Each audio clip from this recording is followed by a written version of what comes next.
மற்றும் இங்கே இந்த நிகழ்வுகளை பங்கெடுத்த பத்திரிகையாளர் அனைவருக்கும் காவல்துறை சேர்ந்த அனைவருக்கும் இந்த மைதானத்தை வழங்கிய அங்குவிலாஸ் நிர்வாகத்திற்கும் அனைவருக்கும் பாரதிய ஜனதா கட்சி சார்பாக நன்றி நன்றி நன்றி நன்றி நன்றி தெரிவித்துக் கொள்கின்றோம்.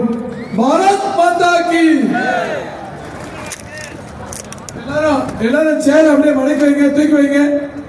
சேர் எல்லாரும் அவங்க இருக்கிறதுல சேர